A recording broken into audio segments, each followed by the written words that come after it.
my goodness. Micheal, how are you doing? I got to ask, what was your reaction when you first heard about Harden going to the Nets?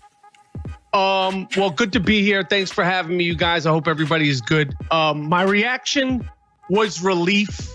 I think things were getting ugly in Houston. I felt like the fans, the team, and the NBA, just community at large deserves better. I am a big James Harden fan on the court. Sometimes I feel like, he could disappear. He could get bigger. He's the only guy who I think could disappear and also get bigger, as he did at the beginning of this season. It used to be Fear the Beard. He came into this season Fear the Burger. But I was relieved. I'm excited for Brooklyn. I'm excited for Brooklyn basketball. I'm excited for New York City. My reaction, I'm not surprised that the New York Knicks are never in the discussion for free agents or big trades.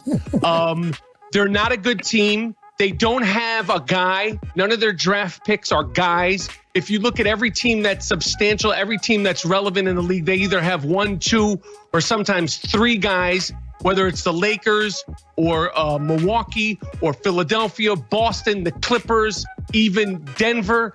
Every team has a guy, Donovan Mitchell. Every team has a guy. The Knicks, on their best day, we have maybe a 3rd guy or a 4th guy. The fact that Julius Randle, who I like, who should not be wearing number 30 in Madison Square Garden because that's Bernard King's number, is our best player, is disappointing. I do not think the Knicks are going to be relevant or in the discussion for trades until they create a lifestyle where you can really be a New Yorker. Right now, those guys live in the suburbs up there with the soccer moms in Ryan, New York. No disrespect to the soccer moms or the suburbs, but if you're a young athlete in your 20s, you want to come to New York and have the New York lifestyle, you get that in Brooklyn. And that is very important.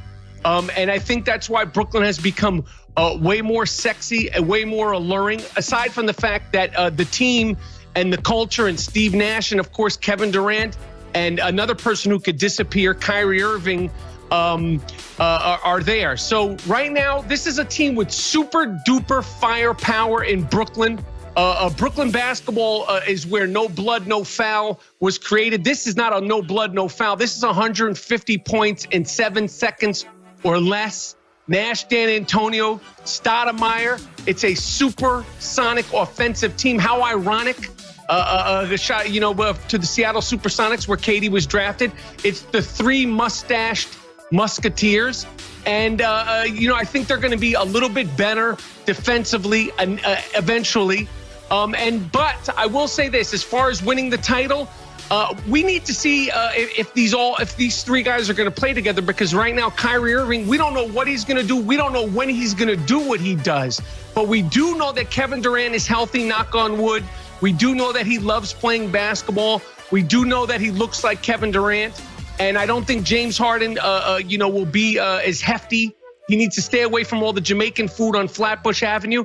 And even if it's James Harden and Kevin Durant, let's say Kyrie Irving doesn't come back, and he is going to come back. But even if it's James Harden and Kevin Durant, with all the guys they have, they are going to be a super duper major issue in the East. And if the 3 of them come together, they're going to be a problem. I don't know who the leader of the team is. I think by default, Kevin Durant is the leader of the team. I think no other player in the NBA is happier about the fact that you don't have microphones in your face after the game. He does not have a great personality. He is thin-skinned, and he's very thin, but he's just a gorgeous basketball player. I mean, he's ridiculous, and I'm so glad he's healthy.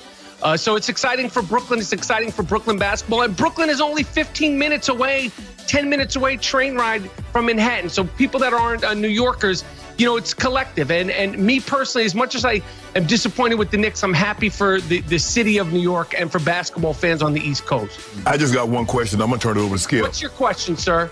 Would you want James Harden or Kyrie on the Knicks? And would you trust either one of those guys if they were on the Knicks? By themselves? Yes. No. I mean, I would trust James Harden if he was on the Knicks by himself. But you know what, Shannon? Well, like that's like asking me would I like to take a trip to Mars? It's theoretical. He ain't coming to the Knicks. He signed with Brooklyn. I don't know why you're bringing that up. I told you. Listen, I'm a Knicks fan. My heart pumps blue and orange, and it always will. But I've never been one of these church and state guys. I'm a New York Giants fan. Shout out to Doug Peterson, by the way. But I've never wanted to see the Jets not do well. I'm a Yankee fan. I never want to see the Mets not do well. I love the New Jersey Nets. When it was Kenny Anderson, I loved it when it was Kenyon Martin, all the way back to the great Dr. J in Long Island. I'm excited for Brooklyn. I'm excited for Brooklyn basketball and New York City. The question is, let's assume that there's no fans the rest of this season. That's the way it's looking. Will it last long enough for when the fans come back, hopefully this year in the beginning of the next season? Will the fans get to see all three of these players packed in Barclays Arena again? Because with Kyrie Irving, anything could happen. We know James Harden loves to play ball. We know Kevin Durant loves to play ball. Kyrie Irving, I don't know what he's into. So, Michael, the reports were that Kevin Durant wanted to sign with your Knicks, and yet he let Kyrie talk him out of that and go to Brooklyn with Kyrie. But I thought it was just a done deal. It was an obvious move for the two of them to try to put your team, the Knicks, back on the national map in what is still called the Mecca of basketball, Madison Square Garden. It seemed made to order for those two, and yet they went to Brooklyn. How do you explain that? You know what, Skip? The meme was also Zion Williamson. Remember that meme that was going around? The three of them: Kevin, Kyrie, Zion. Yep. I don't blame. I was mad. I came on this show. I insulted Kevin Durant because he said New York isn't cool. And then I apologized. I'm man enough to apologize. I apologized to Kristaps Porzingis for leaving New York. Now they started again with the new regime and Thibodeau and the front office people. But I am telling you, and I am telling New York, and I am telling the Knicks, you need to let these people, these young players, live in New York City. That is going to be a factor. It sounds like it has nothing to do with basketball. I am telling you, no one wants to live in the suburbs and have to travel an hour and 40 minutes to and from the game. Obviously, traffic is different now, but I am telling you that is a big factor, along with the fact that, like Kevin Durant said, and I chastised him on this show, the New York Knicks are not sexy. None of these 20-something-year-old guys grew up with Knicks being sexy. So as much as it hurts me, as much as and you said it's still the Mecca of basketball, it is the Mecca of basketball. The Garden will always be the Mecca of basketball. It's the only arena with all its history intact. Right. I understand why these players are going to Brooklyn. It's a funner place to live. It's a funner lifestyle to live. And now, as far as basketball, you got three of the greatest basketball players in the game right now playing on the court. And it's a great lifestyle. And you got Steve Nash, and you got Dan Antonio, you got Stoudemire, and you got 7 seconds or less. So I understand why these guys are not playing in Manhattan and they choose to go to the Brooklyn Nets. You could ride your bicycle. You could walk to the games. That's dope. That's fun. That's ideal. No one wants to get in a car for an hour and a half after a game or before a game to get to the world's most famous arena. Mike, you said something very interesting. You said the Knicks aren't sexy.